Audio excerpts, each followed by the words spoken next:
Praise God, purihin ang Diyos na buhay. Tayo ngayon sa ating evening word na kung saan ating pong pararangalan ang Diyos na dakila at karapat-dapat ng ating pagsamba. At ngayon po ay patuloy po na welcome po ang bawat isa. Ang aking dating mga kasama sa CFPC Battalion, yung ating mga kapatid sa Panginoon, sa Armor of God Christian International Ministry, sa mga kapastoran, sa Family of the Anointed One, at sa ating mga kapatid na naroon sa ibang bansa, at sa lahat ng aking mga friends dito sa Facebook, gayon din sa ating messenger. To God all be the glory. Maraming salamat sa inyong patuloy na pagsubaybay ng programang ito. So to God all be the glory. Bago ang lahat ay tayo po muna ay manalangin upang dakilain natin ang banal na pangalan ng ating dakilang Diyos na lumikha sa atin. So tayong lahat ay pumikit at manalangin. Panginoon, salamat po Diyos sa oras na ito.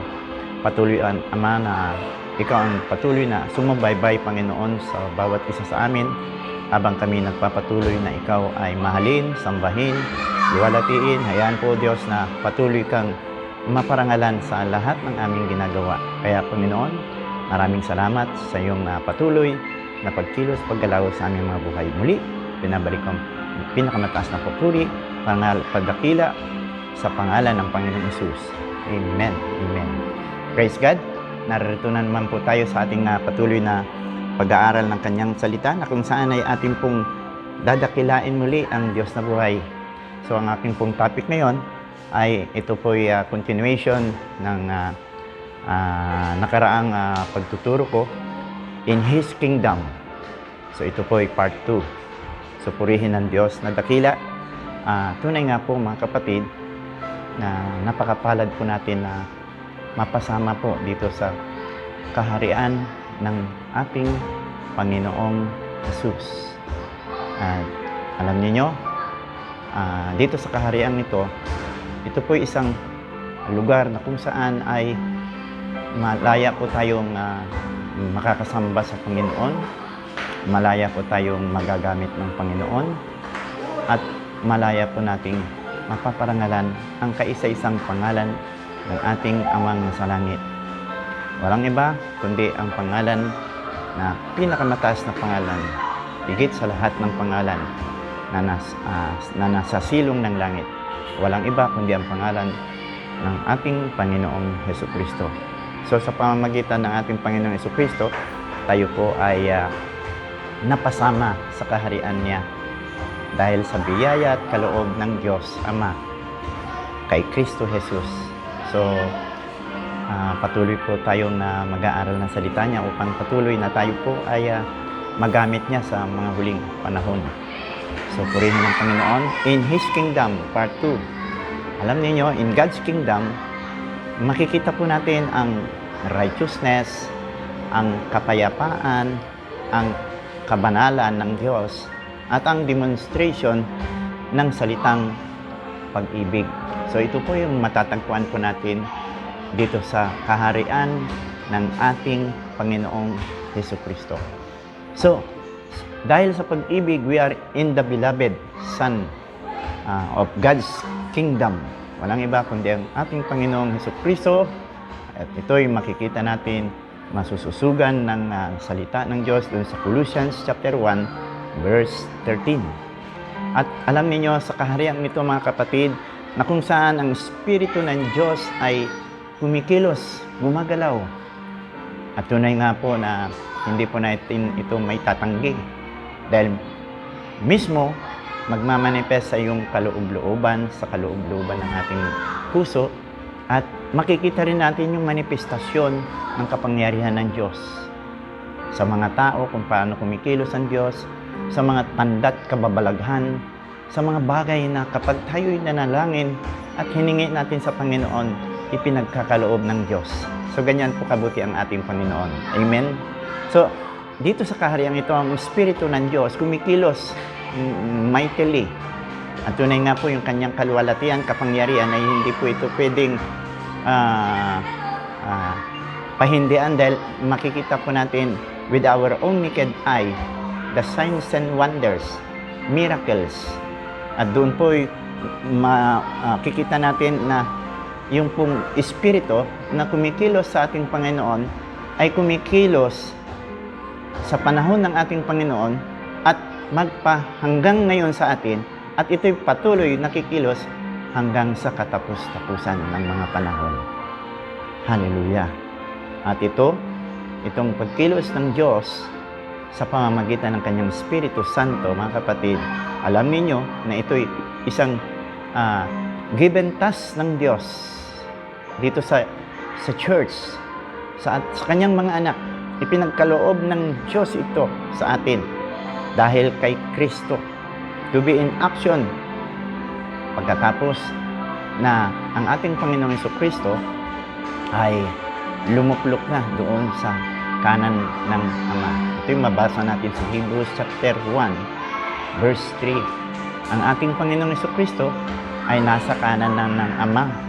Kaya dito, habang tayo magpapatuloy na pag-aaralan ito, yung mamamangha po tayo na talagang ito pala ang dakilang gantimpala ng mga totoong tumanggap sa Kanya at ginawa siyang Panginoon ng kanilang mga buhay, sapagkat mag-o-occupy ang Espiritu Santo sa kanilang mga buhay din, at doon sa pag-occupied ng Espiritu Santo sa kanilang mga buhay, babaguhin sila ng Diyos. Unang miracle mangyayari, mga ganap sa buhay ng isang tao ay yung pagbabago niya. Sapagkat, alam nyo, hindi naman po yung kagalingan at nakakakita tayo ng mga himala sa surrounding, sa pagkilos ng Espiritu Santo sa mga tao. Hindi po ito ang tinutukoy ko pong dakilang himala. Ang mas dakilang himala na pwede po nating sabihin ay yaong ikaw at ako ay binago ng Panginoon. Ito po'y dakilang himala. Kasi noon, wala pa tayo sa Panginoon, wala po tayong kakayahan na baguhin ang ating mga sarili. Wala po tayong kakayahan na tayo po ay maging matuwid, banal, at mapuno ang ating buhay ng totoong kapayapaan na nagbubuhat sa Panginoon. So ito po yung totoong himala na kung saan yung isang tao ay nagbago ng kanyang buhay, hindi dahil sa kanyang karunungan, kaalaman, o technique, o anong pamang kabaitan na meron siya, kundi sa kapangyarihan ng Diyos. So, ang sabi ng Biblia, 2 Corinthians 5:17, ang sinumang nakipag-isa na kay Kristo ay isa ng bagong nilalang. So, this is the greatest miracle of all time. Yung ikaw ay ma-born again, maging isang bagong nilalang kay Kristo. Amen. So, magpatuloy tayo, mga kapatid. Makikita natin ang pagkilos ng Espiritu Santo sa pamamagitan ng Panginoong Jesucristo. Lalo-lalo na nung siya ay nagbalik na doon sa kanan ng Ama, at ngayon siya ay naroon nakaluklok na doon sa kanan ng Ama, at hinihintay niya po na yung mga taong magbabalik loob sa Panginoon ay Kanya pong arugain sa pamamagitan ng presensya niya at ng mga salita ng Diyos, at sila'y patuloy na babaguhin din hanggang sila ay patuloy na magkaroon na rin ng pasanin na ipagamit din ang kanilang mga buhay para sa karangalan ng Panginoong Hesus at ng Diyos Ama. Supurihin ang Diyos. Totoo nga, mga kapatid, na ito yung panahon po natin, ay panahon ng Espiritu. Yung panahon po ng ating Panginoong Jesucristo, the time ang anak ng Diyos ay bumaba sa lupa, at siya ay nagkatawang tao, at ginawa niya po ang ipinag-uutos ng Ama sa Kanya.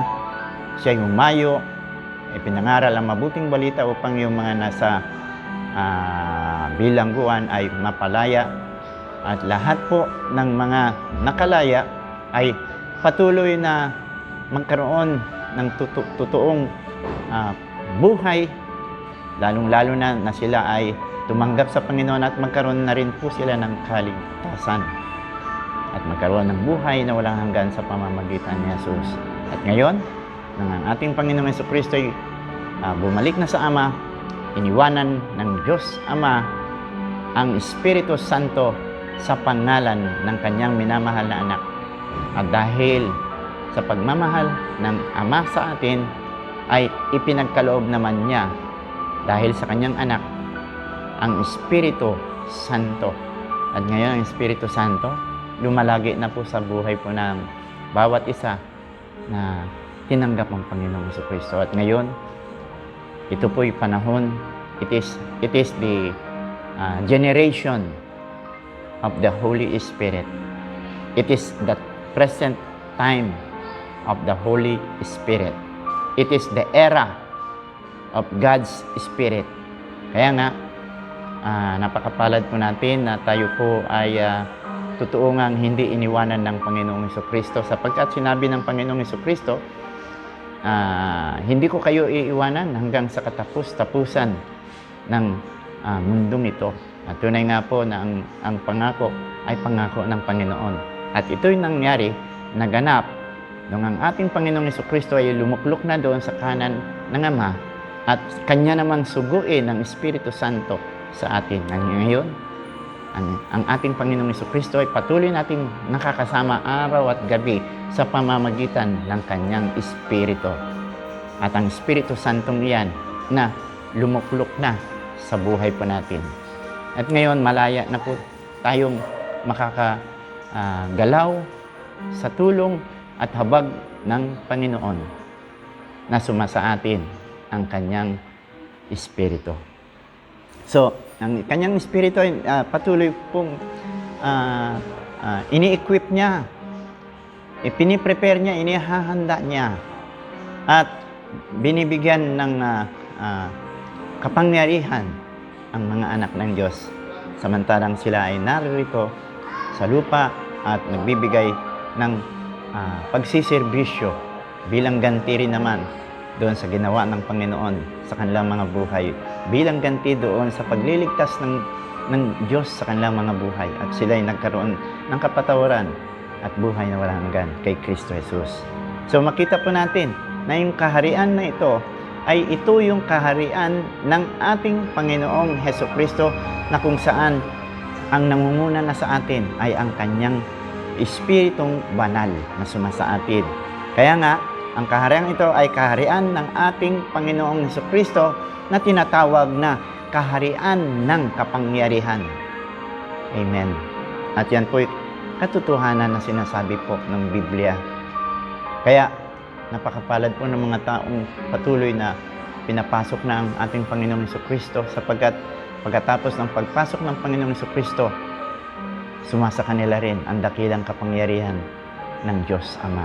Amen?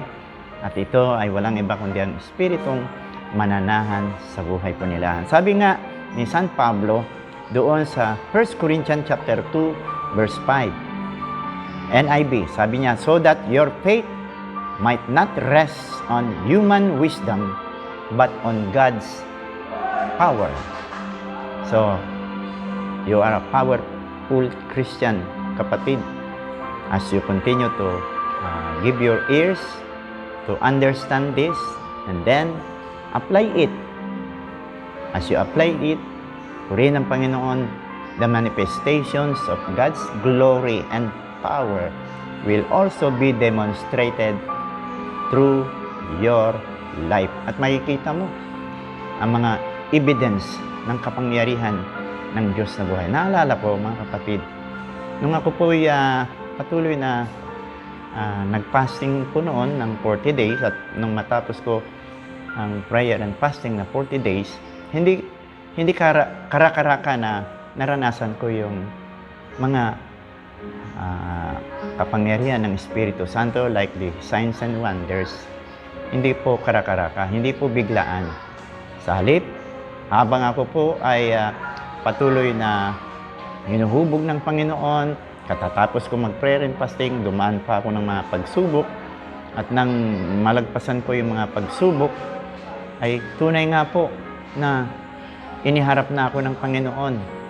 Pinalabas na ako ng Panginoon sa bawat churches na aking pinupuntaan, ay nagkakaroon po ng tinatawag na revival. So nakikita ko yung mga tao na kapag ang inyong lingkod ay nagsasalita na sa pulpito, ang mga tao ay nai-squeeze ng Espiritu Santo sa kanilang mga puso at sila ay nakakadama ng something na buzz of glory. At sila ay umiiyak at patuloy na ang kanilang pagsamba sa Panginoon ay nagiging makatotohanan at totoo. At nakita ko rin ang pagkilos ng Diyos, yung kanyang kamay sa pamamagitan ng mga himala. Amen? Kaya totoo po itong himala na naranasan po ni San Pablo. Purihin ang Panginoon.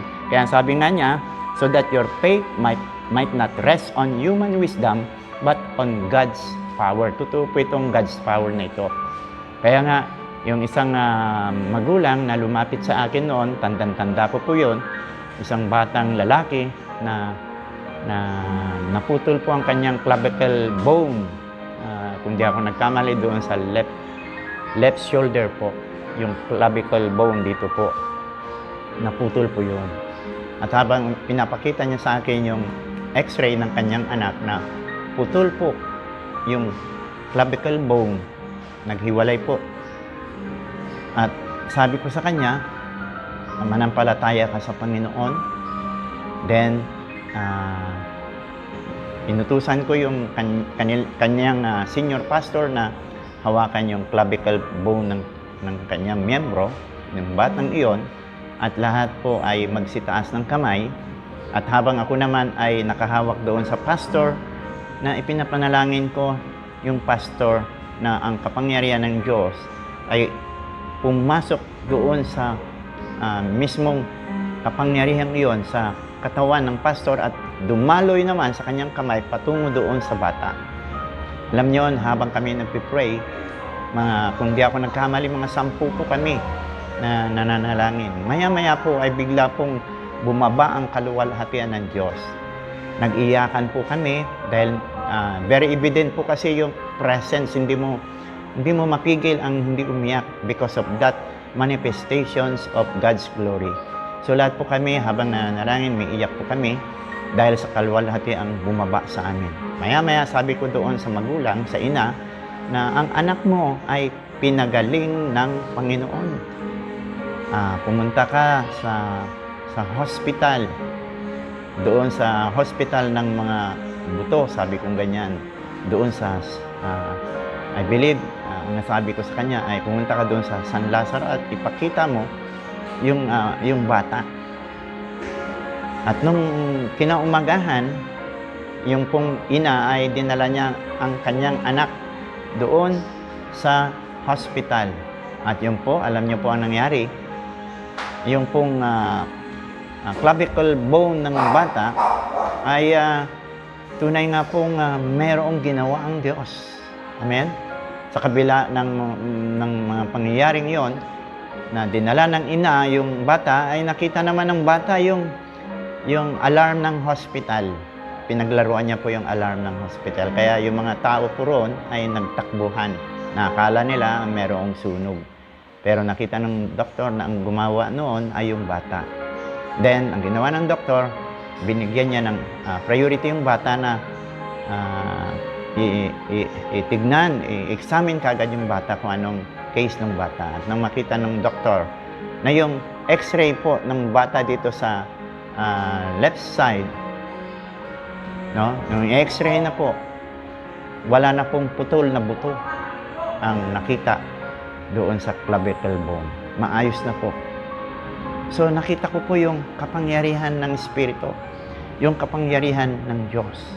Na yung Diyos, tunay na gumagalaw pa rin until now. Hindi lamang yan, kundi meron pong isang babae naman na ang kanyang pangalan ay Rosita Zamora. Taga Laguna po siya. At sa pagdako ko po roon, dahil ang kanyang sakit ay stage 4 cancer. Wala na po siyang pag-asa na siya po ay gagaling. Pero purihin ng Panginoon nung araw na yon na ako po ay nananalangin, bigla pong nakaramdam po yung kapatid na yon ng kapangyarihan na pumasok sa kanyang buong katawan. At siya po ay nakaramdam ng trembling.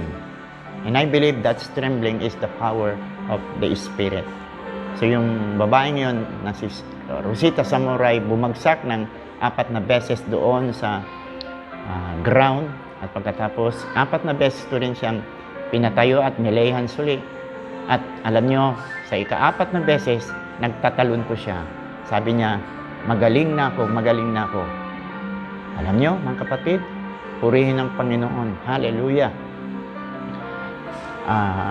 Pagbalik niya po doon sa doctor, dahil napabalik siya sa doctor dahil yung kanyang nipple habang siya naliligo ay natanggal po. And then, bago po siya bumalik sa doctor, 3 months po yun. At nang examinin ng doctor kung anong nangyari, baka meron na namang another cancer dahil mayroong tumutubong bukol sa kanyang breast. Alam niyo mga kapatid, nang makita ng doctor, nung kanyang examinin, another nipple po ang tumubo. God is glorious. Talagang napakabuti ng Panginoon. Ang Diyos, He is the same yesterday, today, and forever. Yan po makikita rin natin yung Hebrews 13:8 na Jesus Christ is the same yesterday, today, and forever. So siya po yung Diyos na nagpapagaling. Siya po yung gumagawa ng himala. So yun po nangyari kay Rosita Zamora. Hindi po siya pangkaraniwang case dahil yung kanyang cancer ay hindi na nasumpungan nung examinin muli ng doktor. At ang katakataka pa, mayroong pinatubo ang Diyos na another nipple. Alam nyo, yung himalang ito ay hindi po pangkaraniwan dahil it is, I believe it is called creative miracle yung nangyari. Kasi wala na siyang nipple, pero sa kahabagan ng Panginoon, nagkaroon muli siya ng another nipple. Ang babaeng ito ay, ang kanyang edad nung aking ipanalangin, I believe, nasa 54 years old po siya noon. And nakita ko ang kaluwalhatian ng Diyos. Kaya totoo po itong napasulat sa Biblia na ang Diyos ay mapaghimalang Panginoon, mahabagin. At marami pa akong na-encounter na mga pinagaling ng Panginoon. Napakarami pa. Pero hindi ko na po isi-share sa inyo ng isa-isa sapagkat tunay nga po na ang salita ng Panginoon ay sapat na para may paabot ko sa inyo ang mensaheng ito. Kaya ini-encourage ko yung ating mga kapastoran, yung pong may mga tawag, may calling na prophet, or yung mga kapatid natin na may tawag na apostle. Praise God! Cheer up dahil ang Diyos po ay isang Diyos na mapagmahal, mapaghimala. Dahil tayo po ay nasa Kanyang kaharian. We are in His kingdom. Amen? So, purihin ng Panginoon. Hallelujah! At tunay nga po na ngayon, we belong to God through Christ Jesus, mga kapatid. And we can now begin to demonstrate the greatest power in this world. Amen? Una sa lahat, siyempre, greatest of all miracle of all time is to be born again. Yung isang sinners na makadama ng pagmamahal ng Panginoon because of the presence of God, and he accepted Christ Jesus into his heart. Then, tinanggap niya ang Panginoon bilang tagapagligtas niya. Then, we call it is the greatest miracle. Why? Kasi, yung pong mga pinapagaling ng Panginoon sa pamamagitan ng himala ng physical body, gumagaling sila sa mga matitindi nilang sakit. Yes, I considered it's a miracle, but hindi po siya greatest. Because the greatest of all, yung pong ma-born again, ang isang makasalanan. At patuloy na maglilingkod sa Diyos habang siya ay nabubuhay. So ito yung greatest miracle, yung pagbabago ng kanyang buhay. Brothers, sisters, alam niyo po ba na kahit gumaling ka sa iyong sakit at karamdaman, kung hindi ka naman maboborn again, it's useless. Amen? Kasi ang tao, namamatay pa rin. Namamatay pa rin po tayo. So makita po natin na si Lazaro, na binuhay ng Panginoon mula sa mga patay, purihin ng Panginoon, dinaglaon, namatay pa rin si Lazaro. Pero ang pagkakaiba nga lang, si Lazaro, na binuhay ng Panginoong Hesukristo mula sa mga patay, 4 na araw na siyang namatay, nakalibing sa kanyang libingan, at pinabangon muli siya ng Panginoon at binuhay. Ang greatest miracle ay tinanggap niya si Jesus at nabuhay siya sa kanyang kalagayan, binuhay siya ng Panginoon, at ang greatest doon, na kahit mamatay man uli ang kanyang physical body, yung kanyang kaluluwa ay nasa safety na kalagayan. Ligtas na siya. Why? Because Jesus Christ is our Savior. Amen? Siya ang ating tagapagligtas. At napakapalad mo, kapatid, na sa oras na ito, pag ibinigay mo rin ang buhay mo sa Panginoon, tatanggapin ka rin ng Panginoon sa kanyang kaharian. So we are in the kingdom of Jesus Christ, the Son of the living God. At alam nyo, in this very last hour, kasi tayo'y nasa last hour na o yung tinatawag na last days. Amen? And it is God's will that God will send us to invade also the strongholds of the enemy. Stronghold, or yung tinatawag na kuta of darkness, which is in man. Alam nyo, ang diablo po kasi ay kumikilos, gumagalaw sa loob ng buhay ng isang tao. Kaya nga, kapag ang isang tao ay hindi pa pag-aari ng Diyos, ang nagmamay-ari po sa kanya, walang iba kundi ang mayroong may hawak sa kanya. Yung pong espiritong nakatira sa kanya. At yung espiritong nakatira sa kanya, meron siyang kuta sa taong iyon na wala pa kay Kristo, na hindi pa naliligtas. So, kapag tayo po ay nakay Kristo na, at ang ating buhay i-avail po natin upang magamit ng Panginoon, purihin ng Panginoon, yung pong mga kutang iyan, yung mga stronghold na yan na nasa mga tao, ay wawasakin din natin. At i-invade din po natin yung mga kuta na yan sa pangalan ng Panginoong Hesukristo. Sapagkat tayo ay nasa kaharian ng kapangyarihan ng Diyos na buhay, na lumalang sa atin. Amen and amen. So ito po, kung paano ang ating Panginoong Hesukristo na parito, Hebrews 2:14, ang anak ng Diyos na parito upang wasakin ang gawa ng diablo sa buhay ng mga tao. At the same time, brother and sister, because Jesus Christ has already gone into heaven and He is at God's right hand with power, authority, angels in submission to Him. Therefore, sinabi ng Panginoong Hesukristo, nung siya'y nabuhay mula sa mga patay at nagpakita sa mga alagad niya na siya ay buhay ng maraming beses, at pagkatapos, nung pong malapit na siyang bumalik sa Ama, ay sinabi niya na ang lahat ng kapangyarihan sa langit at sa lupa ay naipagkaloob na sa anak ng tao, kay Hesukristo. Kaya ang sabi ng Panginoong Jesus, humayo kayo. Gawin ninyong alagad ko ang lahat ng bansa. Yan po ay nasa Matthew 28, mga kapatid, verse 18, 19, hanggang 20, na sabi ng Panginoon, bautismuhan ninyo sila sa pangalan ng Ama, ng Anak, at ng Espiritu Santo, at ako'y kasama ninyo hanggang sa katapusan ng sanlibutan ito. So makita po natin, mga kapatid, yung kapangyarihan na ibinigay ng Diyos sa bawat mananampalataya sa bawat anak ng Diyos. Kaya, kapatid, praise God, napakapalad mo na ikaw ay maging isa doon sa tinatawag na kaharian ng anak ng Diyos. We are in His kingdom.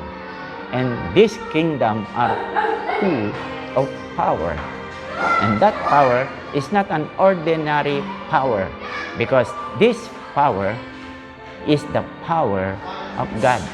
So, purihin ng Panginoon sa kanyang mga salita. At makikita rin natin, mga kapatid, doon sa Romans chapter 8 verse 1, sapagkat sa pamamagitan ni Kristo Jesus, ako'y pinalaya na ng batas ng Espiritu ng buhay mula sa kasalanan at kamatayan ayon sa Espiritu.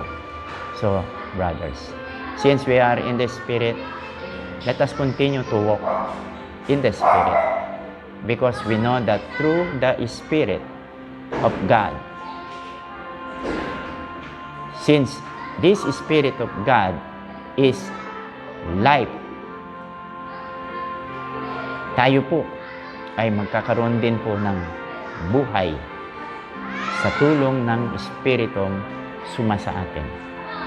Tayo po ay pinagkalooban ng Panginoong Hesukristo ng Kanyang Espiritu. Kaya yung Espiritong iyan ng Diyos ay nananahan na sa ating mga buhay.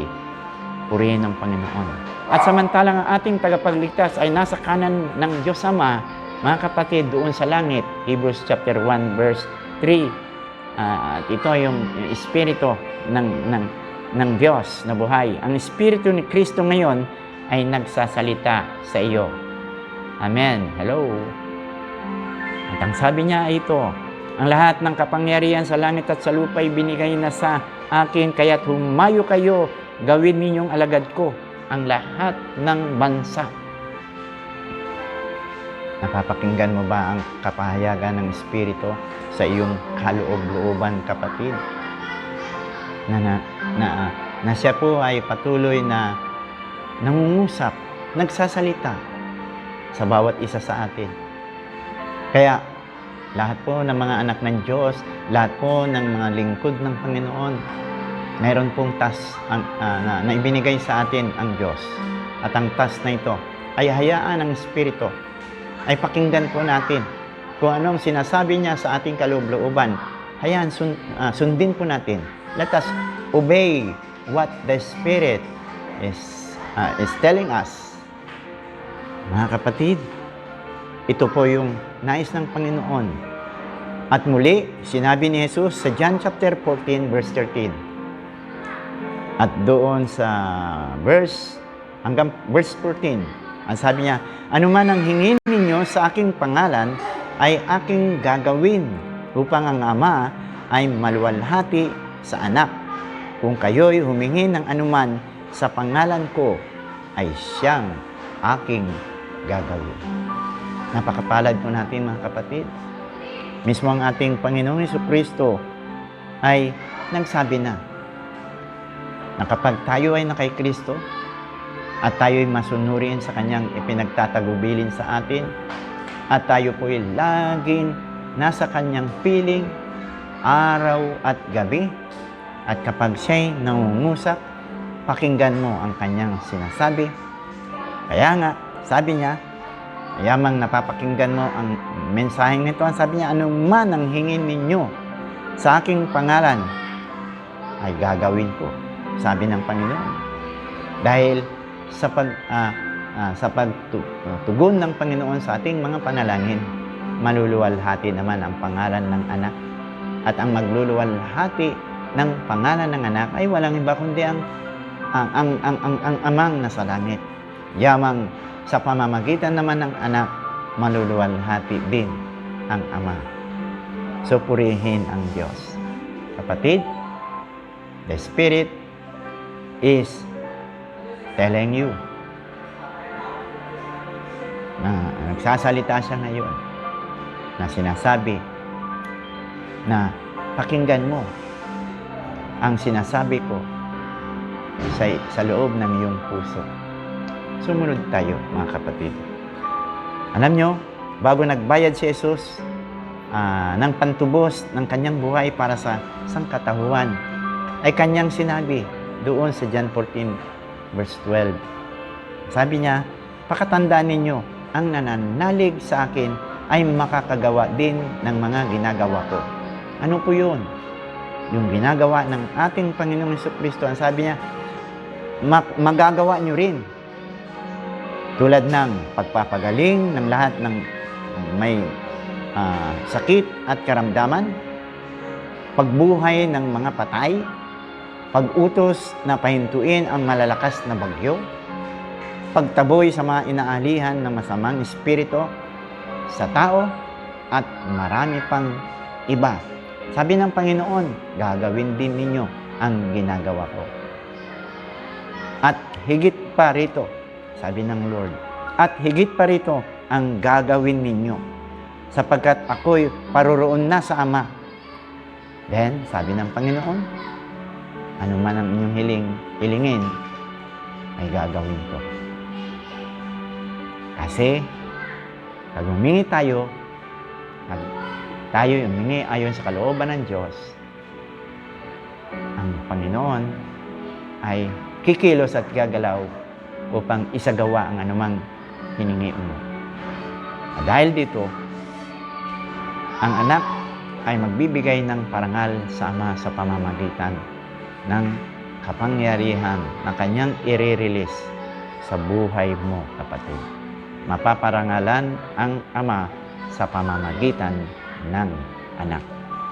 So, purihin ng Diyos. At sinabi ni Jesus, yung sinabi niya, higit pa rito. Kaya, kapatid, kailan mo ipapagamit ang buhay mo? Totoo po yung mga pangako niya. Totoo po na sasama ang Panginoon. Sabi nga doon sa John 14, no? Verse 23, ang umiibig sa ating Panginoong Jesus ay tutupad ng kanyang ipinag-uutos or tutupad sa kanyang mga aral. At siya ay mamahalin ng Ama. At ang Ama at ang anak ay patuloy na maninirahan sa kanya. So, itong kaharian ito, mga kapatid, this is the kingdom of God, to which ang Panginoong Jesucristo ay patuloy na mapaparangalan sa pamamagitan ng ating mga buhay. Amen. Kung mamahalin natin ang Panginoon, patuloy po na susunod tayo sa kanyang mga utos. Ang ating pong Panginoong Jesucristo, yes, siya po yung muling nabuhay sa mga patay. Amen? Purihin ang Panginoon. Na nagbigay na sa Kanya. Okay?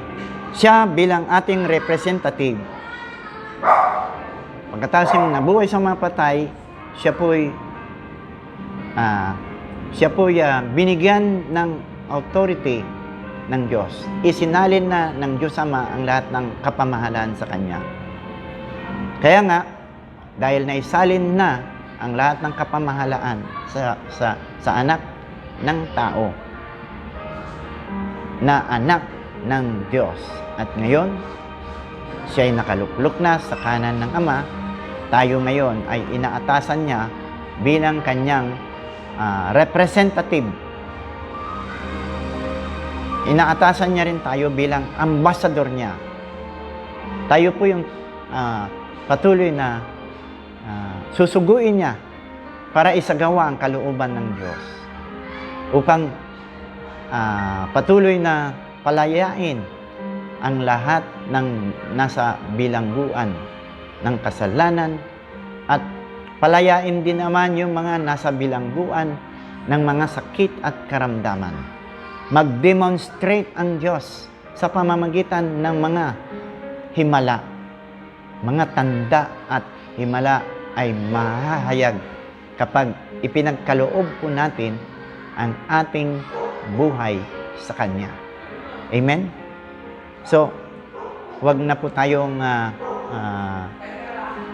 papipigil pa sa diablo, mula sa kamay ng diablo. Wala na pong kapangyarihan ang diablo, sapagkat ang kapangyarihan ng Diyos ay nasa atin. Sapagkat inilipat na tayo ng Diyos sa kaharian ng Kanyang minamahal na anak. Amen? Kaya nga, ginawa ito ng Diyos in behalf sa atin, para sa atin, upang abutin ang lahat ng tao at matanggap din naman nila ang kanilang tagapagligtas. Alam nyo, mga kapatid, dito sa kaharian, nahayag po yung tinatawag na daliri ng Diyos. Amen. So, nasa Biblia rin po yun, yung daliri ng Diyos. Basahin ko po yun, mamaya.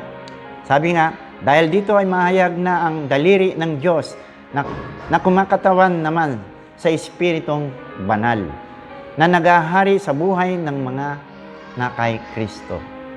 Ito palang daliri ng Diyos. Ito pala'y walang iba kundi ang Espiritu Santo, na patuloy na namumuhay sa ating mga buhay. Naalala ko, isa pang himala ang nangyari at naganap sa buhay ko noong mga panahong ako po ay nanalangin doon sa underground ng aming church. At alam niyo, mga kapatid, nag-start akong manalangin 3:00 ng madaling araw. And then, sa kapayapaan na inilagay ng Diyos sa puso ko, nagawa ko pong sumamba sa Panginoon na may kagalakan. At dahil sa kagalakang iyon, nagpuri ako sa Panginoon hanggang matapos ako ng 3 oras sa aking pananalangin. Alam nyo, habang ako'y umaakyat sa hagdanan, nangungusap ang Espiritu Santo sa akin at ang sabi niya na ipasundo ko po yung isang lumpo na taga Engineers Hill. Dito po yan sa Taguig. Malapit po yan dito sa North Signal. Sabi ng Espiritu, ipasundo ko po yung lumpo. Alam nyo, inatasan ko po yung isang pastor. At ang sabi ko sa kanya, sunduin mo si Brother Elmer dyan sa Engineers Hills. Sapagkat si Brother Elmer ay lumpo po. Nalumpo po siya sa loob ng 1 year. Hindi po siya makalakad. Purihin ng Panginoon. Kaya nung siya ay sinundo po dito sa church, at pagbaba niya po pagbaba po ni Pastor Reggie sa tricycle niya, yung pong lumpo ay iyak ng iyak. Sa di niya alam kung bakit siya umiiyak. At naramdaman ko rin yung presence ng Lord. Pati yung mga kapatiran doon sa loob ng church ay nakaramdam din ng pag-iyak. Maya-maya, pinabuhat ko na po yung lumpo at dinala doon sa unahan ng upuan ng church. Malapit sa entablado, na kung saan doon po ako nagpipreach doon sa entablado. Nandun po yung pulpito. At nang tawagin na po yung aking pangalan para mag-preach, at habang ako po ay umaakyat, binubulungan ako ng Espiritu Santo. At ang sabi ng Espiritu Santo sa akin, ituro mo ang iyong daliri sa taong iyan na aking pagagalingin. Then, upon hearing the message of the Spirit inside of my heart, yes Lord, I will do it. Pagdating ko po doon sa pulpit, ay agad ko pong itinuro ang daliri ko po doon sa taong lumpo na yun. At maya-maya, yung lumpong hindi nakakalakad, hindi nakakatayo, ay bigla pong nanginginig na tumayong dahan-dahan. At habang ginagawa niya po yun, iyak po siya ng iyak. Then, sabi ng Lord, sabihin mo sa kanya, sa pangalan ko, Tumayo siya. Inulit ko po yun. Sa pangalan ni Jesucristo, tumayo ka at lumakad. Maya-maya, ang taong iyon nalumpo. Siya po'y napatayo at inilakad niya ang kanyang mga paa. At habang siya po'y lumalakad, ay sinabi ko na, tumakbo ka! Inutusan ko pong tumakbo ang lumpong iyon at yung lumpong iyon ay nagtatakbong paikot-ikot doon sa aming church. So, makita po natin mga kapatid, we are in the presence of God. We are in the Holy Spirit. We are in the days of miracle, na kung saan ay ang Diyos mismo ang nagsasakatuparan sa ating mga buhay. Kung susunod lamang po tayo, kung makikinig lamang po sana tayo, kung ipe-first priority lamang po natin ang Diyos, lalong-lalo na to meet God every day in prayer. At ibibigay po natin ang buo nating puso na mahalin ng Diyos. Alam niyo po, nung ako po'y nakipag-fellowship sa Panginoon bago po nangyari yung mga himalang iyan, doon sa loob ng underground, ito pong kinaupuan ko, yung pong baba nito, prayer room po yan. Underground po yan. Diyan po ako nananalangin. Dito po sa aking kinaupuhan. Alam nyo, diyan sa underground na yan, diyan po ako pinupuspos, pinupuno ng Panginoon. At minsan, pinapasayaw pa ako diyan ng Panginoon. Pero habang sumasayaw ko para sa Lord, napupuspos ako at iyak naman ako ng iyak ng kanyang kaluwalhatian. Kaya mula noon, nung aking pong isinagawa ito sa buhay ko, doon na po nag-start na lagi ko pong naririnig ang tinig ng Diyos. Pag sinabi ng Lord, puntahan ko ang isang tao, pinupuntahan ko. Kapag sinabi ng Lord, ipanalangin mo ang taong yan, ipinapanalangin ko. Pag sinabi ng Lord, ituro mo yung daliri, itinuturo ko po ang aking daliri. Doon ko po naunawaan na meron palang nakasaad sa Biblia na daliri ng Diyos. Amen? So, purihin ang Diyos. Dahil tayo mga kapatid ay nasa kaharian ng kanyang minamahal na anak. Dito sa kaharian ng kanyang minamahal na anak, ito'y kaharian ng kapangyarihan. Amen. Kaya, magdiwang ka kapatid sa inyong prayer group, sa inyong dawn watch, purihin ang Panginoon. Walang sayang dyan. Amen.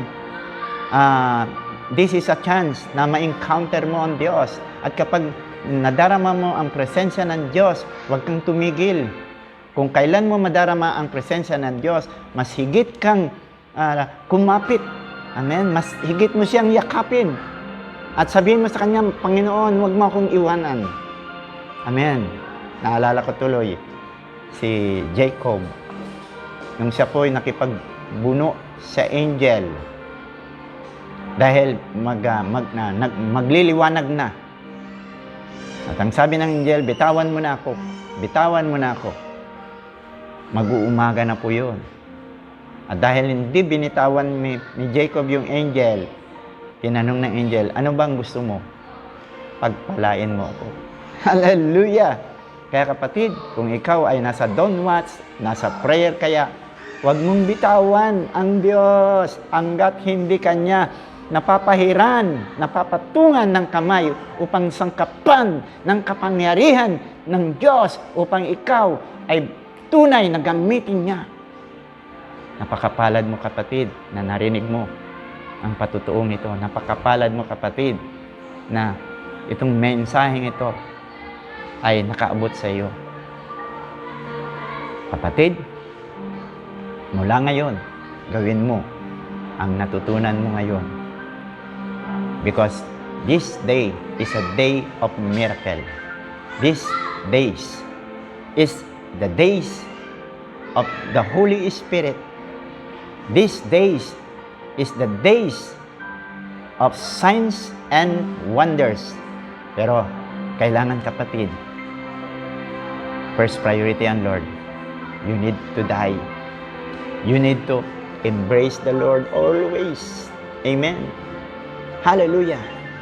So, yung naranasan ko po, mararanasan mo rin, kapatid. Amen? At tunay ang kagalakan ng totoong paglilingkod. Hindi ka magsasawa. Hindi ka mapapagod. Dahil habang ikay pumipikit, niyayakap ka na ng Espiritu. Amen. Sa oras na ito, tayo po'y manalangin na po. Everybody close your eyes. At hayaan na yung tinanggap ko ring anointing ay maipasa ko rin sa iyo. At kapag naipasa ko rin sa iyo, kapatid, maging tapat ka. Magpatuloy ka. At ikaw ay pagpapalain ng Diyos. Amen? Kaya, patuloy na buksan mo ang iyong puso. Papanalangin ko kayo. Everybody close your eyes. Father God, lahat po, Panginoon, Lord Jesus, na nakatunghay ngayon, Lord, na nagdi-desire, Panginoon, na magamit mightily ng Espiritu Santo, Panginoon. Ayan po, Lord, yung naranasan ko, Panginoon, na anointing, Panginoon. Pagkalooban mo rin sila, Panginoon. Ayan yung bahagi ng anointing sa buhay ko, mailipat din sa kanila yung bahagi, Panginoon. At ito'y kumilos, gumalaw sa buhay nila, Panginoon. At magamit mo, Panginoon, kanilang buhay, Panginoon, habang sila'y nagpupuri, nagpaparangal sa iyong banal na pangalan. At ayan yung kamay na yan, Panginoon, kamay nila, Panginoon, kung paano nakalay hands ang iyong lingkod. Lord, nakalay hands din sila, Panginoon. Hayaan i-transfer mo, Panginoon, yung isa sa mga bahagi ng anointing sa buhay ko, Panginoon. Lumipat din sa kanila, Panginoon, yung anointing na ito. Na kung saan, Panginoon, kapag sila, Panginoon, nagmi-minister, ang kapangyarihan ng Espiritu ay kikilos, Panginoon. At habang sila, Panginoon, din ay nagagamit, nagsasalita pa lamang sila, Panginoon, upang ibahagi, Panginoon, ang kabutihang loob ni Kristo Jesus sa kanila. O Diyos, patuloy makakadama ng pagdalaw ng Espiritu. At ang mga tao, Panginoon, Lord Jesus, ay hindi nila maiwasan, Panginoon, o Diyos, Lord God, na sila'y mapuspos. Sila'y nangapupuspos at umiiyak sa presensya ng Diyos bilang pasasalamat. Lord, hayaan na ang kanilang mga kamay din gamitin mo sa mga tanda at kababalaghan, mga milagro ng buhay ay dumating din, Panginoon, sa kanilang mga buhay upang sa gayon maging bahagi sila, Panginoon, na magbibigay ng kalakasan sa katawan ni Kristo. Salamat po, Ama, na marami. Salamat po. Pagpalain mo po silang lahat sa pangalan ng Panginoong Hesus. Amen. Purihin ang Diyos. Kung kayo po ay pinagpala ng mensaheng ito, patuloy po na i-subscribe nyo ang inyong lingkod. Kung nakasubscribe na po kayo, minsan lamang po yon. Pero i-share nyo po at i-likes nyo po. At patuloy na ang inyong buhay ay magamit din ng Panginoon para sa ikararangal ng Panginoong Hesukristo at ikararangal ng Diyos Ama. Pagpalain po kayo ng Diyos at patuloy na ingatan ng Panginoon. I-chat nyo ang inyong lingkod kung meron po kayong mga nais na katanungan. I-chat nyo po ang inyong lingkod. At kung kayo naman ay nakaranas din naman ng kagalingan, i-chat nyo rin ang inyong lingkod at patuloy na pagpalain po tayong lahat ng Panginoon. Kaya maraming salamat sa pangalan ng Panginoong Hesus. Binabalik ko ang kapurihan, karangalan, kadakilaan sa Diyos na lumalang sa atin. Sa pangalan ni Hesus, Amen and Amen.